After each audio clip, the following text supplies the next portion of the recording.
I am back with another movie review. All right, I just got back from seeing Creed 3, which is the third film in the Creed franchise. And I will tell you, going into the review today, that while I enjoyed the first two films, I do not actually own them. I thought they were serviceable films, but forgettable films.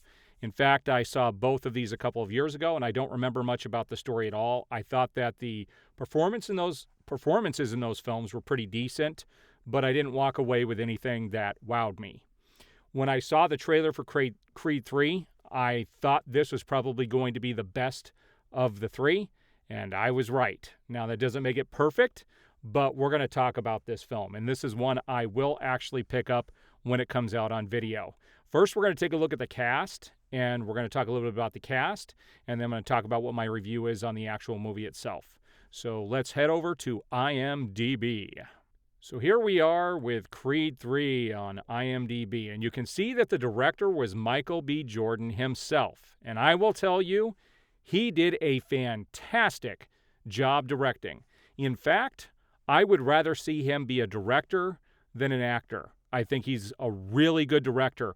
And I remember him coming out talking about how he took some cues from Dragon Ball Z, which I'm not familiar with. And he definitely had a style with directing the fights that I thought was very entertaining, very easy to follow, and was a nice breath of fresh air into the way they filmed some of these boxing movies. So I really enjoyed the fight scenes. The last one was also phenomenal, really well done. You can see that this was written by one of the writers was Ryan Coogler, so I believe he wrote the Black Panther films as well. Keenan Coogler was also part of this, and so was Zach Baylin. So the three main stars in this are Michael B. Jordan, Tessa Thompson, and Jonathan Majors. So first of all, Tessa Thompson, this was probably her best acting job. She usually gets these roles that don't allow her to really show any range. In Thor, in Men in Black, in a lot of the films that she's in, she's not usually a main focus and doesn't have a whole lot of acting to actually do other than being a little goofy and a little off the wall. Here, she actually gets to act, and Michael B. Jordan did a fantastic job in executing her scenes. The other big actor is Jonathan Majors, who is the antagonist in this film.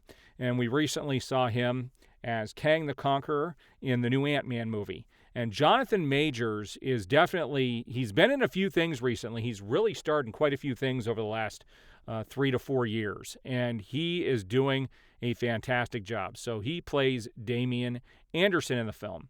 Now, Adonis Creed, well, first of all, talking about these characters, let's look at a few other people that come back. Felicia Rashad was back as Creed's wife, Apollo Creed's wife, so his mom. She had a very important role to play in this film. Here's one of the faults that I had with the movie itself. They showed way too much in the trailer. The trailer gave away too much. Now, I can't really fault the trailer for that because I'll tell you what, the trailer is what drove me to see this third film. Normally, I would have waited after seeing the first two, I would have waited for this to come out on video. But because of the trailer, it did get me into the theater to see the film. But it showed too much. And there were several trailers today that showed too much. There's a new film with Jake Gyllenhaal coming out, and it showed too much. And I really wish Hollywood would kind of rein back on some of the stuff that they show in these trailers because it gives away too much of the film. A lot of the story here takes a lot of its story beats from basically Rocky IV. Not entirely. It does go in a different direction in a few areas. But the story, here's the lowdown on the story. It's 100% predictable. I knew what was going to happen before it happened. You hit every beat along the way. You know what the next scene's going to be. You know what the next decision's going to be. And that's one fault I have for the film. But as far as the directing and the acting goes, top notch. Best out of the three films, hands down. The directing by Michael B. Jordan was fantastic. I want to see him direct more films. Tessa Thompson was amazing. So at the end of the day, let's talk about my rating on this film. I give it 4 out of 5 stars.